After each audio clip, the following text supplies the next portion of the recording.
Hey everybody, just getting started here.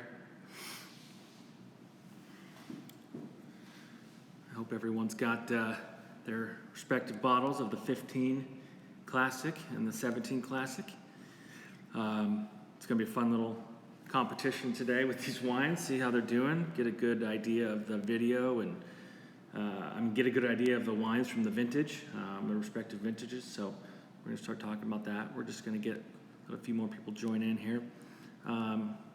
Hey Christy, my cousin Christy. Hope you guys are well. Miss you. So yeah, we're gonna have a little battle here. 2015 we're gonna start with, and then we'll move on to the 2017. So let's just wait just a few seconds here. Hey everyone. It's beautiful weather in Walla Walla today. Gonna have some thunderstorms tomorrow, but so far the year's shaping up to be pretty solid. It's a little bit of rain, but not too heavy. So everything's looking good right now. We're happy about that. Yeah, so I think we'll get started here. Welcome again to Reinvan Family Vineyards Friday tastings in Walla Walla. I'm Matt Reinvan, the winemaker and wine grower here for the family. And this is our 5th tasting, so we're excited to go into a different realm of what we do that a lot of people don't know exactly about. And it's the fact that we do, work with Bordeaux varietals, and we have since 2010. We planted our first vineyard in 2008. It's about 3.5 acres on the very west side of the In the Rocks vineyard, and wanted to at first start making 100% varietal wine that we thought would be a nice addition to our portfolio. Most people know us as Syrah producers, so it was kind of jumping out there. But what a lot of people don't know is they think I was taught in the Rhone Valley. When I was actually, I learned a lot of my French-style winemaking from working over in Bordeaux at a chateau called Chateau Smith-Haute-Lafitte, which is in the Pessac region. It's a wonderful family over there, the Catillard family, and I was under Fabien Taïgen, who's a director of technique over there, and really met some great people and was able to tour the areas and get an idea of what Bordeaux does and what I could bring back to our respective region and see what we could do. So yeah, that was a wonderful experience, and I only got that opportunity because one of my dear friends is a sculptor and painter and did a sculpture over there named Jim Dine, and so he was paramount in getting him and his wife Diana paramount getting me over there because it's not really an easy job to get. And so I did an internship in 2006 while our vines were growing, and and then came back to make the wine for the family in 2007. So we started our first, like I said, the planting of the Cabernet in 2008. We had a little bit of production in 2010, but with Cabernet plantings, that makes it different than Syrah. Cabernet takes longer to really, establish itself in the vines. So we ended up making a small percentage of Cabernet Sauvignon, but it wasn't truly really commercial until 2011, a little bit got out there to a few restaurants and whatnot, and then 12 was really where people started taking note of it and everything. So that was kind of the inception of it, the beginning of it. And my family has always been huge Bordeaux Cabernet, Napa Cabernet people. Really love that style, and we wanted to make our approach from our vineyard and our terroir a certain style, and so we began with this 100% varietal. So in 2014 or end of 2013, I kind of proposed to my folks about wanting to add varietals, some other Bordeaux varietals, to amplify the wine even more, because I think the Cabernet 100% is great, but it needs, my style, I like to have the other elements in there that really showcase what the potential is of a blend like that. So we ended up acquiring a little section it was attached to In the Rocks. It was about a 9-acre addition to the In the Rocks. We call it the Haas block for our family members, Haas family, and so we ended up planting more Cabernet, Merlot, Cab Franc, and Petit Verdot, and so we went from having just 3 clones of Cabernet Sauvignon to having 5 clones of that, 2 of Merlot, 2 of Cabernet Franc, and 1 of Petit Verdot. And so I thought over time that would be something that would be really interesting to create these wines for. So that's where we're at now in terms of our what the wine is for the. We began that in 2016 and really elevated the wine. Just a different style. I mean, they were both really cool styles, but for me, I got really excited about the potential for the wine going forward. So I would say let's start with the 2015 here. So this is the bottle here. Not a lot of people see it, but it's the black and silver. It's Rhine Van. Just says the Classic. It's a wine that's is mostly to consumers, our customers, but also sees some restaurants sales. Well, used to. Right now we're not exactly not much happening out there, but it was the last time we went with this 100%, and 2015 was a very, very warm, actually a very hot year. It started hot, stayed hot, and Cabernet did extremely well in that year, as opposed to the Syrah that kind of, we had to be a little bit careful with. Cabernet can do extremely well in temperatures like this.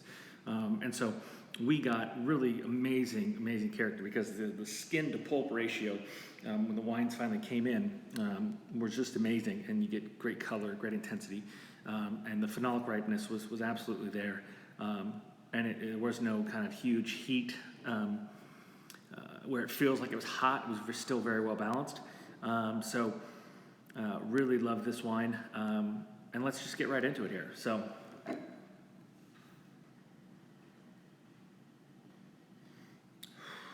Cassis coming through big time. Some black currants.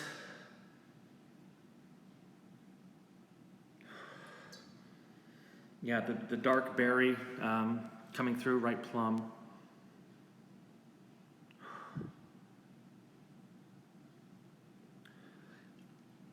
Even with the warm, you really don't get that huge alcohol spike in there. I want to see, I can't remember what this was. 13.5, so still able to get the balance we wanted in that. There's a little less of it's a richer style than what we had previously done, given mostly the year, kind of the berries that came off. The color, I was kind of remarking at earlier, was just so dark. Given that skin to pulp ratio really gave it a huge amount of color. Again, there's pencil lead, graphite.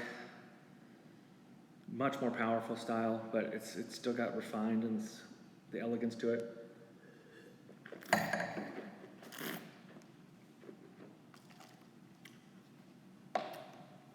Great acid still. It's got really great tannins in there. Silky tannins. They have it's the way in which we make Cabernets in general. I have more, I would say, kind of an elegant palate, a more kind of feminine palate with is something that I don't look for huge tannins, kind of that just squeeze your cheeks and like you're chewing on chalk. For me, I want a little bit more of a balance and elegance to it, so I think we captured that even in a warm year like this. Funny story, my parents were down in Napa, and a while back, I think it was 2012 or something, so we had already started making this wine, and my mom came home and was like, so your father and I had this wonderful Cabernet. And I'm like, okay, well, do you remember what it was? She goes, I don't remember the name, but it was this bottle, had a simple label on it. It was just this like flying eagle. And I asked him, like, Screaming Eagle, Mom? And she's like, yeah, Screaming Eagle.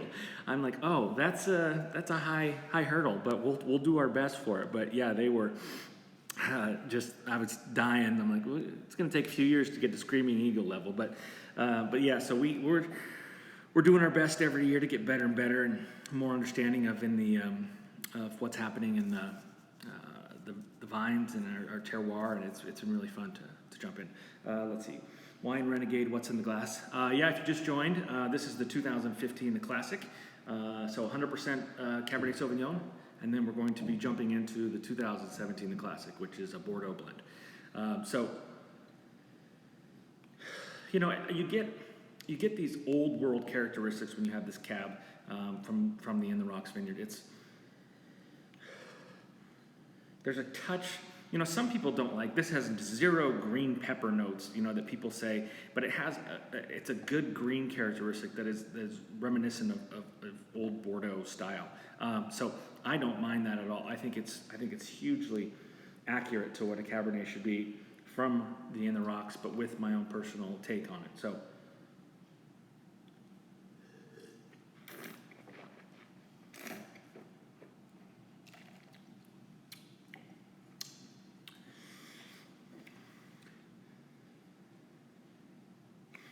Yeah.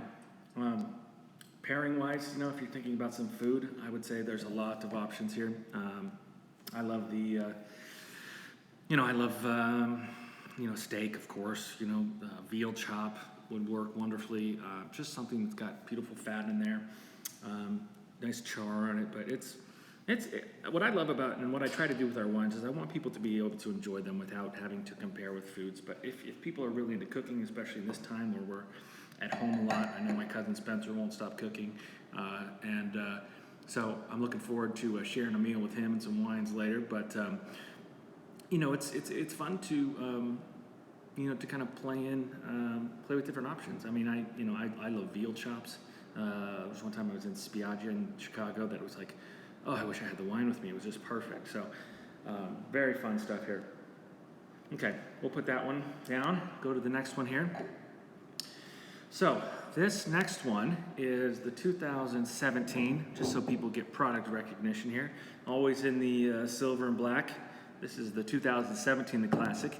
And this was the second year that we worked with the secondary varietals, the Merlots, the Cab Franc, and the Petit Verdot. So this blend is 53 Cabernet Sauvignon, 18 Merlot, 18 Petit Verdot, and the remainder in Cabernet Franc. As all of our, as I don't think I mentioned the 15, but most of when we work with Bordeaux varietals, I like to use more oak than we would in our Syrahs.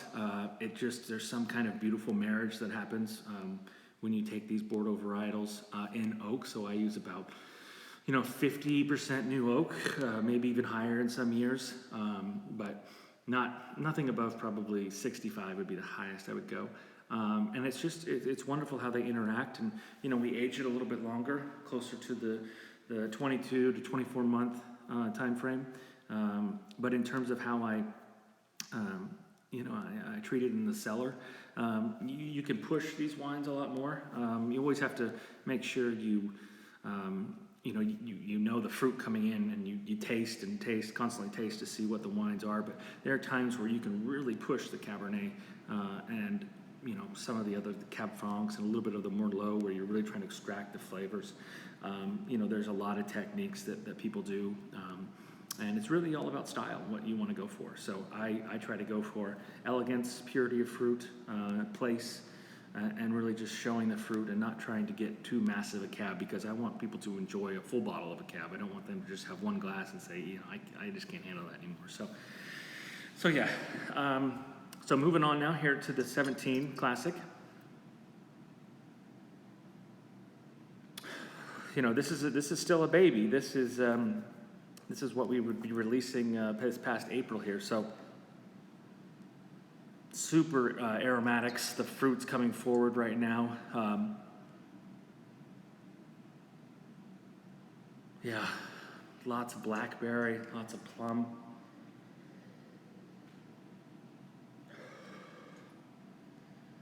It's really ripe, powerful. I always pick up a little bit of tobacco. I think that's always something that you you notice in really good cabs.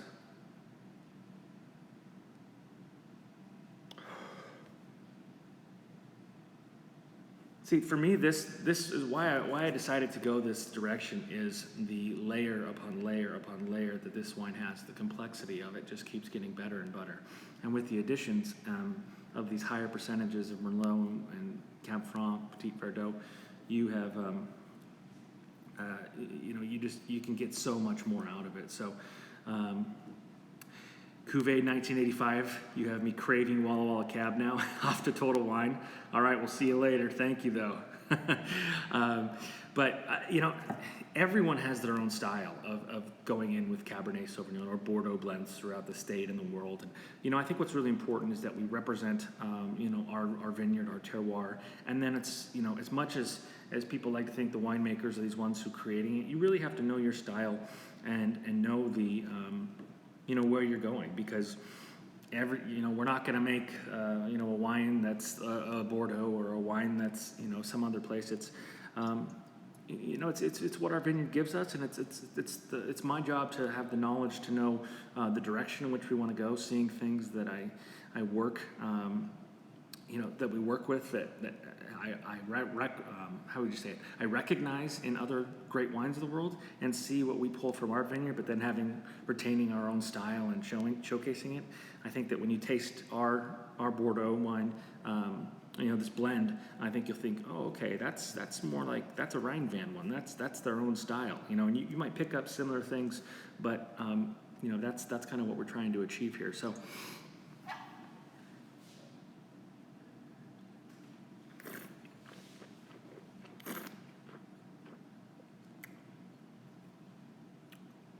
That's excellent. The tannins in there are so well integrated. That's such a long finish, and the complexity again, the layers in the mouth, on top of the layers of aromatics that are in there. It's just fantastic. I'm so happy that we went this direction, because it is a challenge, to kind of jump from 100% varietal to this blend. But God, I just get so excited drinking this. Can't wait to work. We have the 18 blend already in barrel, ready to go to be bottled this summer, and it is a step up. And you just notice these varietals get better and better with age. So, let's see here. Ryan, what's up? Oh, hey, do you do any Bordeaux varietals? Oh, do they show any rockiness more than others? A little bit, but not really. I mean, we get a lot of different kind of freshness that you wouldn't think. There's a certain, stony element to it, but not as much as what the Syrahs would pick up from that area. So, let's see. Will, what's the blend? Okay, so the blend, if you missed that before, 53 Cabernet Sauvignon, 18 Merlot, 18 Petit Verdot, and 11 Cab Franc. So, if I did my math right, I think I did my math right. Yeah. But this wine is going to age for a long, long time. Every time I smell it, I mean, it's just the purity of it and the grace of it is what we try to achieve, and it's just so fun to come back and see this, because we're working with a lot of the 19s right now in the cellar, and they're really coming together beautifully. 19 was a remarkable year. 18 was, I'm very excited about. We're doing a couple projects there that are very cool. But 17 was if people remember, was really kind of interesting, scary, but interesting.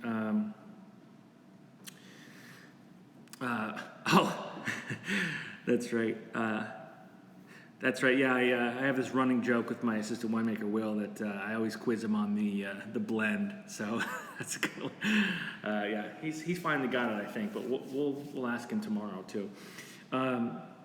So the 2017 was could have been a lot hotter. Could have been a lot different style of year. But we had those massive fires. That came in from Oregon and then the central parts of the state. And when they came towards Walla Walla, the smoke just covered, high up in the air that in the sky, that it blocked some of the really scorching heat days in the summer. And we got kind of lucky with with not having it kind of get that burnt characteristic. So we were able to really kind of through the hottest time of the year, we had some safeguard around that. And then in the fall, it started to cool down, and we had this long kind of ability to just let the wines, get phenolically ripe, and just kind of pick when we wanted. So we got very, very lucky in Walla Walla, and I think the wines are showing that, they're beautiful. So we got lucky on that one. Let's see, Maria NP23, describe how the rocks get picked up in a Syrah. It's hard to say, because you would expect that you would have those kind of huge, that the minerality would come through, heavily in both of them. But for some reason, the Syrahs just pick it up more, and it's hard to explain. It's one of those miracle things. It's a difficult thing to answer, but you do pick up some, of the minerality in here, but you still get quite a bit more fruit characteristic. But you recognize that it's from the in the rocks, I think, with kind of just the particular style of it. But yeah, different ways the vines pick up minerality or don't. So thanks for the question.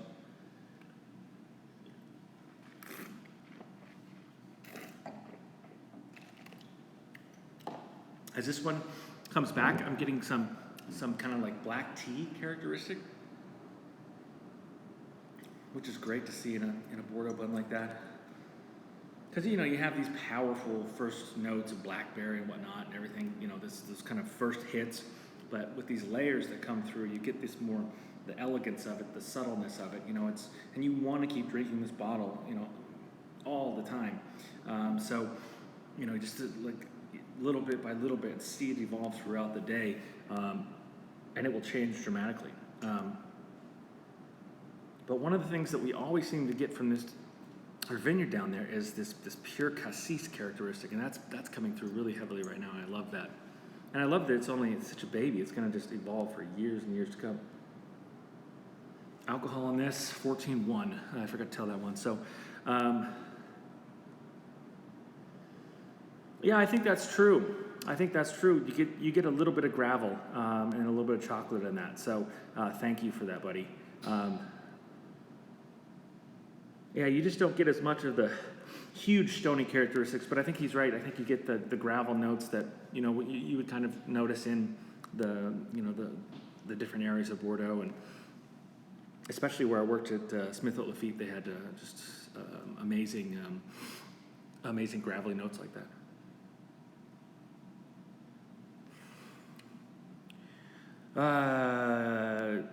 What's the recommendation on drink window? Okay. With these, I would say structurally, especially for the 2017, but, with age, they get more of that good structure and balance and acidity in it. I would go I'd probably say 20 years, no problem. And maybe, if you have a couple bottles in cellar, try it in the next, 5 years if you want. But, it really depends on the style in which, if you like it right now, I want people to drink it when they enjoy it. So if you have some, it's good to always just, drink some and then, come and beg us for some more if you want, and we'll get you some more. But I just know that right now I love the way this is tasting. I'm very excited to see where it's going to go, but it's not necessarily going to be the wine that right now. It could be a lot different at a later period. So, and some people don't like the way that Bordeaux wines age, so they like them early.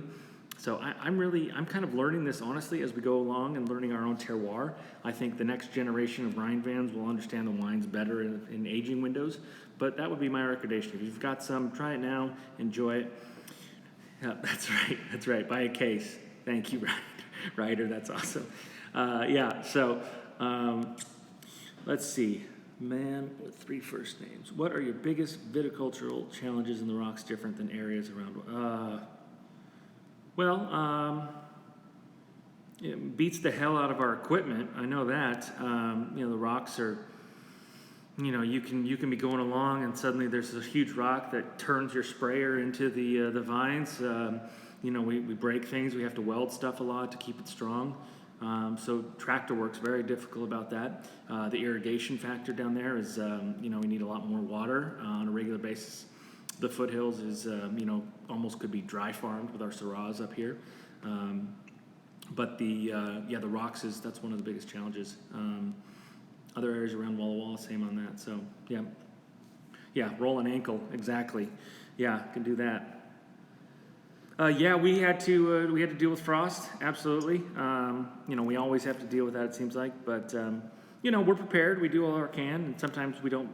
They win, but we have our wind machines. We have different techniques for burying stuff in the deep cold winter. But frost stuff. We have our wind machines going constantly. The propane companies love us at that time because we're spending a fortune keeping them rolling. But some years are better than others, and so it happens. It's the cost of doing farming, and the way that we do it is very high end, and we are always going to continue to do everything we can to make the wines the best as possible. So yeah, absolutely.